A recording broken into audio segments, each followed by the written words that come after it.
नमस्कार, स्वागत है आप सभी का। मैं हूं हिमांशु और आप देख रहे हैं हलचल इंडिया। बेबाक खबर तेज असर। आइए नजर डालते हैं आज की खबरों पर। योगी सरकार के सख्त निर्देशों के बावजूद प्रदेश में दबंगों की दबंगई थमने का नाम नहीं ले रही। आलम यह है कि लोग दबंगई से आहत आकर पलायन करने को मजबूर हैं। ताजा मामला मुजफ्फरनगर जनपद के तितावी थाना क्षेत्र के गाँव अमीर नगर का है, जहाँ लगभग 1 साल पहले चांदबीर की पत्नी जंगल में बने अपने जानवरों के बाड़े में गई थी। उस वक्त करीब 4 से 5 बजे आरोपी अशोक पुत्र रामचरण, अमित पुत्र फेरू, प्रदीप पुत्र रामचरण और मांगेराम पीड़ित परिवार के जानवरों के बाड़े के सामने शराब पार्टी करने लगे। शराब का नशा होने पर पीड़ित परिवार के महिला के साथ गाली गलौज करने लगे और महिला ने जब इसका विरोध किया तो उसके साथ मारपीट की गई और उसके कपड़े तक फाड़ डाले। किसी तरह महिला ने चीख पुकार की, तब खेत पर काम कर रहे अन्य लोगों ने आकर महिला की जान बचाई। आरोपी ने लगभग 3 साल पहले भी अपने ही गाँव के एक व्यक्ति की हत्या की थी। पीड़िता ने बताया कि आरोपियों को किसी भी तरह का खौफ नहीं है। यहाँ तक कि आरोपियों ने पुलिसकर्मियों पर भी हमला किया था, मगर अपने रसूख के चलते उन पर पुलिस प्रशासन भी हाथ डालने से कतराता है। पीड़ित परिवार ने आरोप लगाया कि दबंगों से परेशान होकर वह गांव से पलायन करने को मजबूर हैं। दबंग गांव में पीड़ित परिवार पर जुल्म ढा रहे हैं। पीड़ित परिवार के बच्चों और महिलाओं के साथ एसएसपी से मिले थे, जहां एसएसपी ने दबंगों पर कार्रवाई का आश्वासन दिया था, मगर अपने रसूख पर दबंगे के चलते तितावी थाना के उप निरीक्षक आदित्य कुमार भाटी ने आरोपियों के खिलाफ कोई कार्रवाई न करते हुए क्रिकेट के खेल में बच्चों की लड़ाई दिखाकर उल्टा पीड़ित परिवार को ही परेशान करना शुरू कर दिया। पीड़ित परिवार के जिस बच्चे के साथ झगड़ा दिखाया गया वो बच्चा उस वक्त 3 या 4 वर्ष का था। पीड़ित परिवार ने मजबूर होकर अदालत का दरवाजा खटकाया। दबंगों ने उसको धमकी दी है कि उसके खिलाफ कोई कार्रवाई करने का प्रयास किया गया तो कार्रवाई तो होगी नहीं, मगर तुमको गांव लौटने पर परिवार समेत खत्म कर दिया जाएगा। तितावी थाने में हमने रिपोर्ट लिखवाई, फिर भी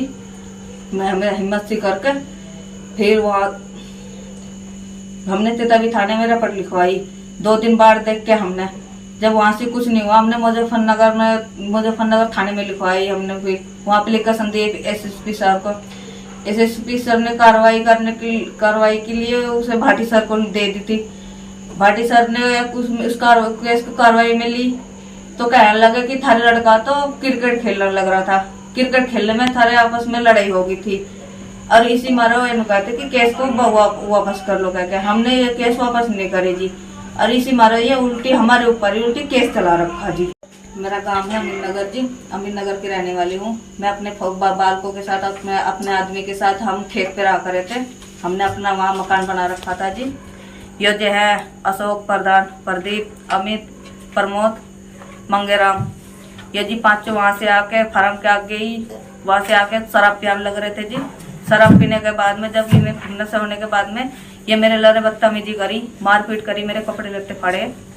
और उसके बाद में जब मैंने वहाँ से शोर मचाने में 4-5 आदमी आने में जब वहाँ से आ गए आदमी तो फिर कहने लगे जाते जाते भी कि अगर तने जाके थाने में रिपोर्ट लिखवा दी तो तुझे जानते मार के घेर देंगे। इन पे लग रही थी गैंगस्टर, घूम रही है बेफिक्र होके। घूमने के बाद में इन पे पुलिस के हाथों भी न लग रहे, न पुलिस इन्हें पकड़ने लग रही।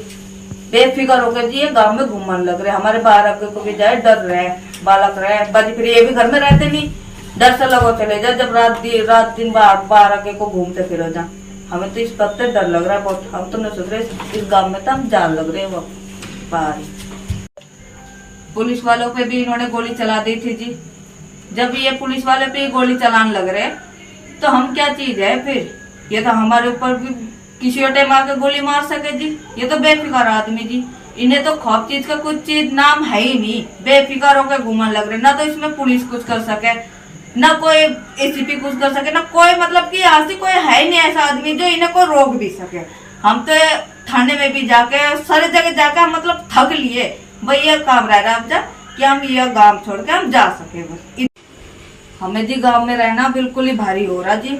ये जो है एक घर में बढ़ के एक आदमी के दिन दहाड़े उन्हें गोली मार दी थी जी, और एक आदमी के अपहरण करके उसके भी गोली मार दी थी। जब वे पुलिस कुछ कर नहीं सक रही इनके, तो हम क्या चीज है इनके आगे। वक्त हो चला है आपसे विदा लेने का। कल फिर होंगे हाजिर कुछ नई और ताजा खबरों के साथ। तब तक के लिए दीजिए हमें इजाजत। नमस्कार। देखते रहिए हलचल इंडिया। बेबाक खबर तेज असर।